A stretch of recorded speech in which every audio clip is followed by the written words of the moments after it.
अस्सलाम वालेकुम second year. आज हमारा टॉपिक है कंप्यूटर का कंट्रोल स्ट्रक्चर।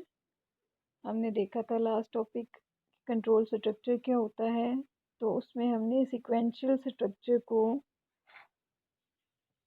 चैप्टर नंबर 10 में पढ़ लिया था। तो चैप्टर नंबर 11 में हमारे पास सिलेक्शन स्ट्रक्चर से मुतल्लिक तमाम जो हैं वो चीज़ें हैं।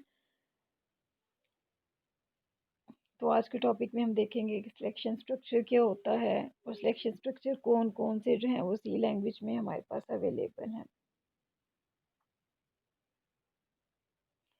सबसे पहले लास्ट लेक्चर का हम रिव्यू ले लेते हैं कि लास्ट लेक्चर में हमने क्या देखा। लास्ट लेक्चर में हमने लॉन्ग क्वेश्चन पढ़ा था कि व्हाट इज़ कंट्रोल स्ट्रक्चर। तो कंट्रोल स्ट्रक्चर में क्या है, नॉर्मली हमने देखा था कि हमारी जो मेन एग्जीक्यूशन होती है वो कहाँ से स्टार्ट होती है, मेन के प्रोग्राम से। कंट्रोल जो है, जैसे ही आप कंट्रोल प्लस F9 प्रेस करते हैं हमारा प्रोग्राम रन होना शुरू हो जाता है। तो सबसे पहले कौन सी स्टेटमेंट एग्जीक्यूट होती है, जो मेन की बॉडी के अंदर वेरी फर्स्ट स्टेटमेंट होती है, हमारा कंट्रोल वहाँ पे चले जाता है और स्टेटमेंट को एग्जीक्यूट करवाना शुरू कर देता है। अगर तो सीक्वेंशियल स्ट्रक्चर है या सीक्वेंशियल लॉजिक है तो हमारा कंट्रोल क्या करेगा। अगर हमारे प्रोग्राम के अंदर 3 स्टेटमेंट्स लिखी हुई हैं तो वो कंट्रोल सबसे पहले स्टेटमेंट 1 पे जाएगा, उसको एग्जीक्यूट करेगा, फिर स्टेटमेंट 2 पे जाएगा, उसको एग्जीक्यूट करेगा, फिर स्टेटमेंट 3 पे जाएगा, उसको एग्जीक्यूट करेगा। अगर हम चाह रहे हैं कि हमारा कंट्रोल जो है वो एक तरतीब के साथ स्टेटमेंट्स को एग्जीक्यूट ना करे, अगर हम कंट्रोल को कंट्रोल का जो कंट्रोल है उसके ऑर्डर को अगर हम चेंज करना चाह रहे हैं तो हम दो स्ट्रक्चर्स की मदद से चेंज कर सकते हैं, सिलेक्शन स्ट्रक्चर और आइट्रेशन स्ट्रक्चर की मदद से। सिलेक्शन स्ट्रक्चर में भी क्या होगा, हमारा जो कंट्रोल है वो एक कंडीशन की बेस पे कुछ स्टेटमेंट्स को एग्जीक्यूट करता जाएगा और कुछ स्टेटमेंट्स को जो है वो स्किप करता जाएगा। और आइट्रेशन लॉजिक में हमारे पास क्या होगा कि एक स्टेटमेंट जो है वो बार बार अगर हम एग्जीक्यूट करवाना चाह रहे होंगे तो फिर हम अपना आइट्रेशन लॉजिक या आइट्रेशन स्ट्रक्चर को इस्तेमाल करेंगे। सीक्वेंशियल में क्या होगा, जिस तरतीब से इंस्ट्रक्शंस लिखी हैं, स्टेटमेंट्स लिखी हैं, उसी तरतीब से जो है वो स्टेटमेंट्स एग्जीक्यूट होंगी। अगर आप अपना कंट्रोल जो है उसका ऑर्डर चेंज करना चाह रहे हो तो फिर हम दो लॉजिक जो है इनमें ऑर्डर चेंज कर सकते हैं। सिलेक्शन में क्या होगा कि एक कंडीशन लगाई जाएगी, उस कंडीशन की बेस पे जो है वो स्टेटमेंट्स एग्जीक्यूट होंगी। आइट्रेशन लॉजिक में क्या होगा, इसमें भी कंडीशन होगी और उस कंडीशन की बेस पे कुछ स्टेटमेंट्स को बार बार एग्जीक्यूट करवाया जाएगा। तो आज हमने अपना सेकंड जो स्ट्रक्चर है सिलेक्शन स्ट्रक्चर उसको डिटेल में डिस्कस करना है। It is also known as conditional logic. इसको कंडीशनल स्ट्रक्चर भी बोला जाता है, इसको ब्रांचिंग स्ट्रक्चर भी बोला जाता है। ये आपको एमसीक्यूज में आता है। सिलेक्शन स्ट्रक्चर का सेकंड नेम कंडीशनल लॉजिक भी है और ब्रांचिंग भी है। अभी मैंने आपको बताया सिलेक्शन के नेम से ही आपको पता चल रहा है कि ये एक कंडीशन, सिलेक्ट से ये वर्ड निकला है कि एक कंडीशन की बेस पे एक स्टेटमेंट या कुछ स्टेटमेंट्स जो है वो एग्जीक्यूट होंगी। अगर कंडीशन हमारी ट्रू रिटर्न करेगी तो हमारी स्टेटमेंट्स एग्जीक्यूट हो जाएंगी। हमारे पास जो है वो दो तरह के सिलेक्शन स्ट्रक्चर है, number 1 if and number 2 switch. इसके अलावा एक थर्ड वन भी है जिसको हम कंडीशनल ऑपरेटर बोलते हैं, उसको भी हम अपने लेक्चर में जो है वो लास्ट में डिस्कस करेंगे।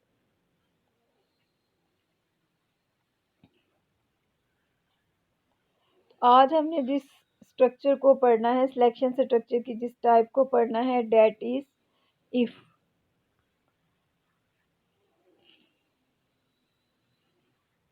ये तमाम सिलेक्शन स्ट्रक्चर्स के आपके सामने नेम लिखे गए हैं। इफ स्टेटमेंट है,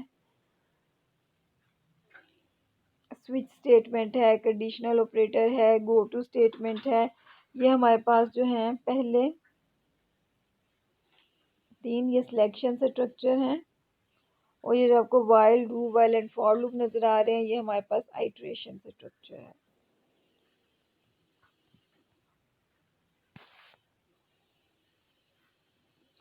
आज हमने किसको कवर करना है, अपनी इफ स्टेटमेंट को।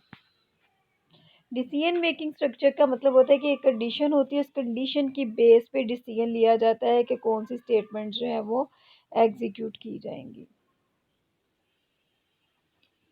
इफ स्टेटमेंट जो है वो सिलेक्शन स्ट्रक्चर का सबसे सिंपलेस्ट स्ट्रक्चर है। इसमें क्या होता है, एक कंडीशन होती है, उस कंडीशन की बेस पे स्टेटमेंट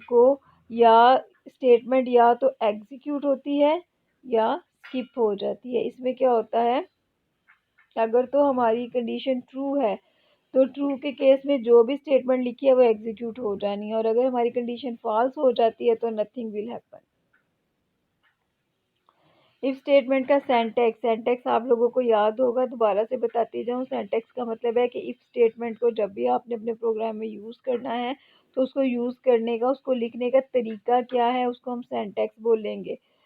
तो जब भी आपने इफ स्टेटमेंट इस्तेमाल करनी है, उसका सिंटैक्स क्या है बेटा, सबसे पहले इफ का कीवर्ड लिखने के बाद ब्रैकेट के अंदर कंडीशन लिखेंगे, और इस कंडीशन के बाद ये आपको कर्ली ब्रेसेस नज़र आ रही है, इन कर्ली ब्रेसेस के अंदर जो भी स्टेटमेंट है वो एग्जीक्यूट होंगी अगर कंडीशन ट्रू रिटर्न करेगी। ये इफ की बॉडी से बाहर जब हम आ जाएंगे तो ये रिमेनिंग स्टेटमेंट्स एग्जीक्यूट हो जाएंगे। अगर इस कंडीशन ने ट्रू रिटर्न किया, अगर हमारे पास इफ की कंडीशन जो है वो ट्रू रिटर्न करती है तो ये स्टेटमेंट एग्जीक्यूट हो जाएंगी, और अगर हमारे पास ये कंडीशन फॉल्स रिटर्न करती है तो ये स्टेटमेंट एग्जीक्यूट नहीं होंगी। कंट्रोल ने कहाँ पे आ जाना है, एक्स वाली स्टेटमेंट पे। दोबारा बता दूं कि अगर हमारे पास ये कंडीशन ट्रू हो जाती है तो कंट्रोल ने इस स्टेटमेंट पे चले जाना है और इसको एग्जीक्यूट कराना है, और बाद में इफ स्टेटमेंट की बॉडी के बाहर जो स्टेटमेंट एक्स है इसको भी एग्जीक्यूट करा देना है। लेकिन कंडीशन ट्रू होने के केस में हमारी ये स्टेटमेंट एग्जीक्यूट हो रही है। अगर हमारे पास इफ की कंडीशन फॉल्स हो जाती है तो कंट्रोल इफ की बॉडी के अंदर नहीं जाएगा, ये वाली स्टेटमेंट एग्जीक्यूट नहीं होगी। कंट्रोल जो है वो इफ की बॉडी से बाहर आ जाएगा और सिर्फ स्टेटमेंट एक्स एग्जीक्यूट होगी। तो इफ स्टेटमेंट में क्या होता है कि हमारी कंडीशन सिर्फ काम करती है ट्रू के केस में। अगर कंडीशन ट्रू हो तो स्टेटमेंट एग्जीक्यूट होती है, अदरवाइज कुछ भी नहीं होता और इफ की बॉडी के बाद वाली स्टेटमेंट एग्जीक्यूट हो जाती है। ये हमारे पास है जी फ्लो चार्ट। फ्लो चार्ट क्या होता है, किसी भी प्रोग्राम की पिक्टोरियल ग्राफिकल रिप्रेजेंटेशन होती है। आपने एक प्रोग्राम लिखा है, अगर आप उसको ग्राफिकली रिप्रेजेंट करना चाह रहे हैं तो हम उसको फ्लो चार्ट की मदद से जो है वो एक्सप्लेन करते हैं। ऐसे ही हम इस सिंटैक्स को फ्लो चार्ट की मदद से जो है एक्सप्लेन करेंगे। हाँ जी, हर फ्लो चार्ट में हमारा ये जो एंट्री है इसका मतलब है कि कंट्रोल एंटर हुआ कहाँ पे, कंडीशन पे। अगर कंडीशन जो है वो ट्रू रिटर्न करेगी तो हमारे पास ये वाला ब्लॉक जो है वो एग्जीक्यूट हो जाएगा, और इस ब्लॉक के एग्जीक्यूट होने के बाद कौन सी स्टेटमेंट ने एग्जीक्यूट होना है, एक्स। इस ब्लॉक के एग्जीक्यूट होने के बाद कौन सी स्टेटमेंट ने एग्जीक्यूट हो जाना है, एक्स ने। और यहाँ पे हम लगा देते हैं कि हमारा प्रोग्राम जो है वो एंड हो जाएगा। दोबारा से समझ लेते हैं। अगर आपको इसकी समझ आ गई है, यहाँ पे आप समझे इफ के बाद क्या है, कंडीशन। अगर ट्रू कंडीशन है, अगर कंडीशन ने ट्रू रिटर्न कर दिया तो स्टेटमेंट वाले ब्लॉक में एग्जीक्यूट होना है। अगर कंडीशन ने ट्रू रिटर्न कर दिया तो स्टेटमेंट वाले ब्लॉक में एग्जीक्यूट होना है। इसके एग्जीक्यूट होने के बाद कौन सी स्टेटमेंट ने एग्जीक्यूट होना है, स्टेटमेंट एक्स ने। इसके एग्जीक्यूट होने के बाद कौन सी स्टेटमेंट ने एग्जीक्यूट होना है, स्टेटमेंट एक्स ने, और प्रोग्राम एंड हो जाएगा। लेकिन अगर हमारा इफ की स्टेटमेंट फॉल्स रिटर्न करती है, ट्रू का हमने देख लिया। अगर इफ की स्टेटमेंट हमारे पास फॉल्स रिटर्न करती है तो इस वाले ब्लॉक ने एग्जीक्यूट नहीं होना, सिर्फ कौन सी स्टेटमेंट ने एग्जीक्यूट होना है, स्टेटमेंट एक्स ने, और इसके बाद प्रोग्राम एंड हो जाएगा। तो इफ की स्टेटमेंट सिर्फ ट्रू के केस में काम करती है, अगर फॉल्स हो तो कुछ भी नहीं होता, हमारी स्टेटमेंट जो है वो स्किप हो जाती है, सिंपल।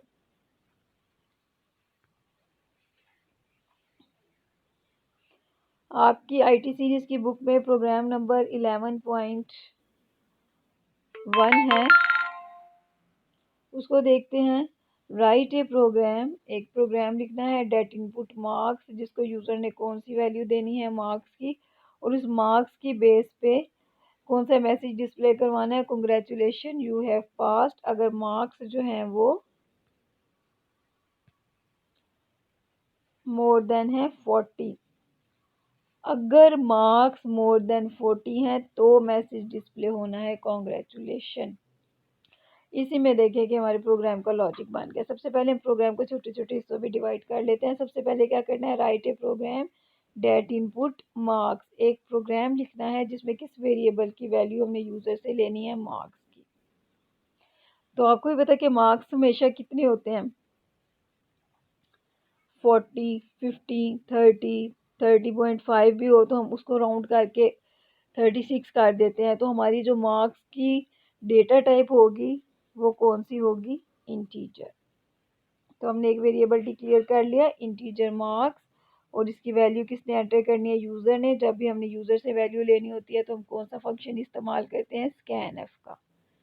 ठीक है, जब भी आपके पास स्टेटमेंट होगी कि कोई प्रोग्राम लिखे जिसमें input marks, input age, input कुछ भी, तो सिंपल आपने क्या करना है, इनपुट के बाद जो भी नेम लिखा हुआ है वो आपने वेरिएबल का नाम रख लेना है। आपने सपोज करनी है कि उसकी वैल्यू कौन सी हो सकती है, इंटीजर, फ्लोट, कैरेक्टर, जो भी इसकी वैल्यू है, सबसे पहले उस वेरिएबल को डिक्लेयर कर लेना है। और अगर इनपुट का कीवर्ड है तो स्कैनफ की मदद से उस वेरिएबल के अंदर हमने वैल्यू इनपुट कर लेनी है। ठीक है, उसके बाद सेकंड क्या है, कौन सा मैसेज, एंड डिस्प्ले कॉन्ग्रेचुलेशन। क्या डिस्प्ले करवाना है, कॉन्ग्रेचुलेशन। कॉन्ग्रेचुलेशन कब डिस्प्ले हो, if the marks are 40, if the marks are 40 और मोर, अगर यूजर ने जो नंबर एंटर किए हैं वो 40 हैं, अगर वो बराबर है 40 के या 40 से ज्यादा हैं, इसको हम लिखने लगे हैं। कंडीशन कैसे बनानी है इसको समझ लें। जहाँ पे इफ है, इफ के बाद हमारे पास कंडीशन बननी है। यहाँ पे लिखा हुआ है इफ द मार्क्स आर 40 और मोर। इफ, सबसे पहले इफ का कीवर्ड लगा दिया, किस वेरिएबल पे हम कंडीशन लगा रहे हैं, मार्क्स पे। इफ मार्क्स आर 40 का मतलब है अगर आपके मार्क्स बराबर हैं किसके, 40 के, और मोर का मतलब है कि इक्वल के साथ और कौन सा ऑपरेटर लगना है, मोर का मतलब है ग्रेटर का ऑपरेटर लगना है।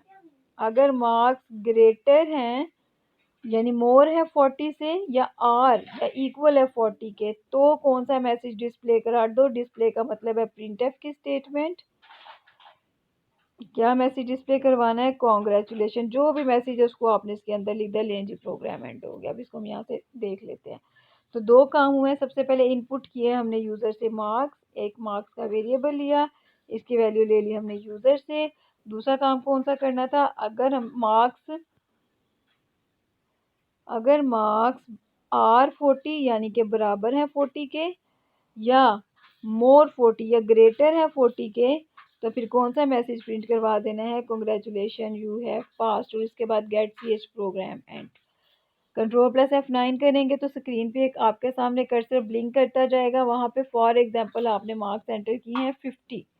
अब जो 50 हैं ये 40 से ज़्यादा है, कौन सा मैसेज डिस्प्ले होना चाहिए था, कॉन्ग्रेचुलेशन यू हैव पास्ड। अब यहाँ पे जैसे ही आपने 50 एंटर किए मार्क्स, तो मार्क्स की वैल्यू यहाँ पे क्या सेट हो गई है, 50।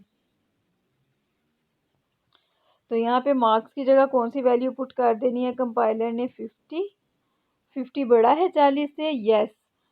बड़ा है 40 से, यस। जब भी यस आंसर आएगा तो इसका मतलब है कि कंडीशन ने ट्रू रिटर्न किया है।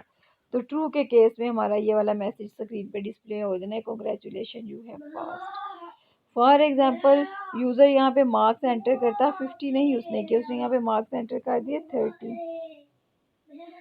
तो मार्क्स की वैल्यू क्या सेट हो जानी है इधर जाके, 30। जहाँ जहाँ मार्क्स है वहाँ पे 30 वाली वैल्यू पुट कर दे। मार्क्स की जगह आ गया 30। 30 बड़ा है 40 के, नो। 30 बराबर है 40 के, नो। नो का मतलब है कंडीशन ने क्या रिटर्न किया है, फॉल्स। जब कंडीशन फॉल्स रिटर्न करेगी कंट्रोल ये वाले मैसेज को एग्जीक्यूट नहीं कराएगा। देन नथिंग विल प्रिंट, सिर्फ यहाँ तक हमारा जो है वो प्रोग्राम चलेगा। यहाँ पे 30 लिखेंगे अगर तो नथिंग विल हैपन, कुछ भी नहीं होगा, ये स्टेटमेंट आपकी स्किप हो जाएगी। तो सिर्फ ये प्रोग्राम कब काम करेगा, जब भी आपके नंबर 40 होंगे या 40 से ज़्यादा होंगे तो स्क्रीन पे कॉन्ग्रेचुलेशन का मैसेज प्रिंट हो जाएगा। अगर आपके नंबर जो है वो 40 से थोड़े होंगे then nothing will be printed. यही तक बेटा आपका लेसन था, उम्मीद है आपको समझ आ गई होगी। अगर आपको कहीं से भी कोई कंफ्यूजन है you can ask me in WhatsApp group और अवर यूट्यूब चैनल कमेंट या मेरे